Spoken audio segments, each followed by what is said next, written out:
गेल्याच महिन्यात राज्याच्या अर्थसंकल्पीय अधिवेशनात उद्धव ठाकरेंसह विधान परिषदेच्या 9 सदस्यांचा निरोप समारंभ झाला. त्यावेळी उद्धव ठाकरेंनी "मी कोणाला कळलोच नाही" असं म्हणत वातावरण भावनिक केलं. तेव्हा उद्धव ठाकरे पार्लमेंटरी पॉलिटिक्समध्ये सक्रिय राहणार की निष्क्रिय होणार, हा प्रश्न चर्चेत आला. या प्रश्नाचं उत्तर आता लवकरच मिळणार आहे. 12 मे रोजी विधान परिषदेच्या 9 जागांसाठी निवडणूक आयोगाकडून निवडणूक जाहीर करण्यात आली आहे. विधानसभेतल्या संख्याबळानुसार महायुतीचे 8 उमेदवार विधान परिषदेवर सहज निवडून जाऊ शकतात, तर महाविकास आघाडीच्या पदरात 1 जागा सहज पडू शकते. पण महायुतीने अतिरिक्त उमेदवार दिला तर मात्र या निवडणुकीला रंग सरणार आहे.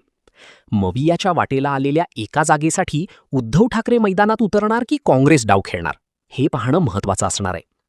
विधान परिषदेच्या या निवडणुकीसाठी समीकरणं कशी असणार? निवडणूक बिनविरोध होणार की भाजपकडून आव्हान उभं केलं जाणार? पाहुयात या व्हिडिओमधून नेमकं काय घडलं ते. तर मंडळी, 13 मे रोजी भाजपेचे गोपीचंद पडळकर, रणजितसिंह मोहिते पाटील, प्रवीण दटके, रमेश कराड असे 4, शिंदेंच्या शिवसेनेच्या नीलम गोरे, अजित पवार गटाचे अमोल मिटकरी या 6 सदस्यांचा कार्यकाळ संपणार आहे. तर महाविकास आघाडीत उद्धव या 9 जागांसाठी निवडणूक आयोगाकडून 12 मेला निवडणूक घेण्यात येणार आहे. 23 एप्रिलला निवडणुकीची अधिसूचना निघाल्यानंतर 30 एप्रिलपर्यंत उमेदवारी अर्ज भरता येणार आहेत. 2 मेपर्यंत अर्जांची छाननी होईल, तर 4 मेपर्यंत उमेदवारी अर्ज मागे घेण्याची शेवटची तारीख आहे. 12 मेला मतदान होऊन त्याच दिवशी संध्याकाळी निवडणुकीचा निकाल जाहीर होणार आहे. प्रज्ञा सातव यांच्या राजीनाम्यामुळे रिक्त झालेल्या त्यांच्या विधान परिषदेच्या जागेसाठी सुद्धा यावेळी पोटनिवडणूक होणार आहे. या निवडणुकीसाठी भाजपमध्ये निवृत्त होणाऱ्या उमेदवारांसोबतच रणजितसिंग नाईक निंबाळकर, केशव उपाध्याय, राम सातपुते आणि माधवी नाईक यांच्या त्यामुळे महायुतीच्या पाठीशी असलेल्या आमदारांची संख्या 235 आहे. बारामतीत सुनेत्रा पवार आणि राहुरीत भाजपच्या अक्षय कर्डिले यांचा विजय जवळपास निश्चित मानला जात असल्यानं महायुतीच्या आमदारांचं एकूण संख्याबळ हे 237 पर्यंत पोहोचू शकतं. आता 9 जागांसाठी 10 उमेदवार रिंगणात असतील, तर प्रत्येक उमेदवाराला निवडून येण्यासाठी 29 मतांचा कोटा पूर्ण करणं गरजेचं आहे. या आकडेवारीनुसार महायुतीचे 8 उमेदवार हे सहज निवडून येऊ शकतात. महाविकास आघाडीचा विचार केला तर काँग्रेस, शरद पवार गट आणि उद्धव ठाकरे गटाच्या आमदारांची संख्या 46 इतकी आहे. यासोबतच समाजवादी पक्षाचे 2, शेकाप, माकप आणि MIMचे प्रत्येकी 1 अशा 5 आमदारांचा पाठिंबा मिळाला तर महाविकास आघाडीचं संख्याबळ 51 पर्यंत जातं. त्यामुळे मवियाचा 1 उमेदवार नक्कीच निवडून येऊ शकतो. त्यामुळे ही निवडणूक बिनविरोध होण्याची शक्यता जास्त आहे. पण मवियात एका जागेवरून जोरदार रस्सीरोट होण्याची शक्यता आहे. गेल्या महिन्यात झालेल्या राज्यसभेच्या एकमेव जागेसाठी उद्धव ठाकरे गटातले दुसऱ्या फळीतले नेते आग्रही होते. संजय राऊत यांनी आधीच राज्यसभेसाठी शरद पवारांना आपला पाठिंबा दिल्यामुळे उबाटा गटात नाराजीचा सूर उमटला होता. प्रियंका चतुर्वेदींनी उद्धव ठाकरेंसमोरच झालेल्या बैठकीत त्यामुळे शरद पवारांच्या 10 आमदारांचा उद्धव ठाकरेंच्या पक्षाला पाठिंबा मिळू शकतो. पण स्वतः उद्धव ठाकरे मैदानात उतरले नाहीत, तर इतर नेत्यांची नावं चर्चेत आहेत. यामध्ये विधान परिषदेचे माजी विरोधी पक्षनेते अंबादास दानवे, प्रवक्त्या सुषमा अंधारे, माजी खासदार विनायक राऊत, माजी खासदार राजन विचारे, माजी आमदार वैभव नाईक, सचिव सूरज चव्हाण यांची नावं चर्चेत आहेत. पण ठाकरे निवडणुकीच्या बाहेर थांबले तर इतर नेत्यांच्या पाठीशी ठाकरेंचे आमदार ठामपणे उभे राहणार का, हा मोठा प्रश्न आहे. विधान परिषदेचं मतदान हे गुप्त असल्यामुळे या निवडणुकीत क्रॉस वोटिंग होण्याची शक्यता जास्त असते.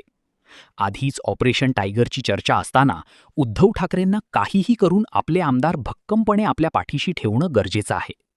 त्यामुळेच स्वतः निवडणुकीच्या रिंगणात उतरणं हे उद्धव ठाकरेंना आपलं राजकीय अस्तित्व टिकवण्यासाठी महत्त्वाचं असणार आहे. जर उद्धव ठाकरेंनी विधान परिषदेची जागा आपल्याकडे ठेवली तर काँग्रेस काय भूमिका घेणार यावरून मोठा उलटफेर होईल असं म्हटलं जात होतं. पण काँग्रेसचे प्रदेशाध्यक्ष हर्षवर्धन सपकाळ यांनी प्रतिक्रिया देताना जर उद्धव ठाकरे विधान परिषदेवर जाण्याचा निर्णय घेत असतील तर काँग्रेस त्यांना पाठिंबा द्यायला तयार आहे असं सपकाळांनी म्हटलंय. पण असं असतानाच आता काँग्रेसमधून विधान परिषदेसाठी 6 नावांची चर्चा आहे.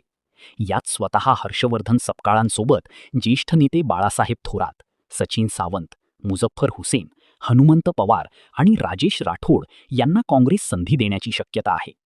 असं असताना काँग्रेस ठाकरेंना मदत करेल या आश्वासनाला काही मुंबई महापालिका निवडणुकीत सुद्धा काँग्रेसने ठाकरेंच्या विरोधात जात स्वबळावर लढण्याची भूमिका घेतली. लोकसभेत राज्यातून सर्वाधिक खासदार असताना सुद्धा काँग्रेसला राज्यसभेच्या जागेवर संधी मिळाली नाही.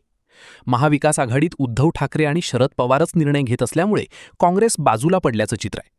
मुख्य म्हणजे स्थानिक स्वराज्य संस्थांच्या निवडणुकीत काँग्रेसने अनेक ठिकाणी स्वतःला सिद्ध केलंय. त्यामुळे काँग्रेस आपलं महत्त्व दाखवून देण्यासाठी विधान परिषदेची जागा सहजासहजी जाऊ देण्याची शक्यता कमी दिसते. आता जर काँग्रेसकडून सुद्धा उमेदवार रिंगणात उतरवण्यात आला तर महाविकास आघाडीला आपले दोन्ही उमेदवार निवडून आणण्यासाठी 58 ते 60 मतांची गरज असणार आहे. त्यामुळे महाविकास आघाडीला 8 ते 9 मतांची जुळाजुळ करावी लागेल. महायुतीच्या आमदारांकडून ही अतिरिक्त मतं मिळवणं अशक्य आहे, पण इथेच मतांची गणितं फिरू शकतात. महायुतीत भाजपचे 5, शिंदेच्या शिवसेनेचे 2 तर राष्ट्रवादी काँग्रेसचा 1 आमदार विधान परिषदेवर निवडून जाण्यात अडचण नाही. भाजपाकडे 4 आणि राष्ट्रवादी काँग्रेसकडे 10 अतिरिक्त मतं आहेत. भाजपकडून ठाकरेंना शह देण्यासाठी इथे मोठी खेळी खेळली जाऊ शकते.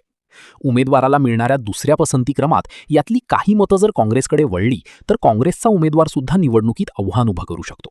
जर महायुतीकडून 9 उमेदवार रिंगणात उतरवण्यात आले तर काँग्रेसकडून सुद्धा ठाकरेंना शह देण्यासाठी मोठ्या प्रमाणावर क्रॉस वोटिंग होऊ शकतं. त्यामुळेच सोप्या निवडणुकीचं हे गणित उद्धव ठाकरेंसाठी किचकट होण्याची शक्यता नाकारता येत नाही. याच सगळ्या समीकरणांचा विचार केला तर ही निवडणूक बिनविरोध होण्याची शक्यता जास्त आहे. पण क्रॉस वोटिंग, काँग्रेस आणि महायुतीकडून करण्यात आलेल्या खेळीमुळे उद्धव ठाकरेंची आमदारकी अडचणीत येऊ शकते, असं राजकीय विश्लेषकांचं मत आहे.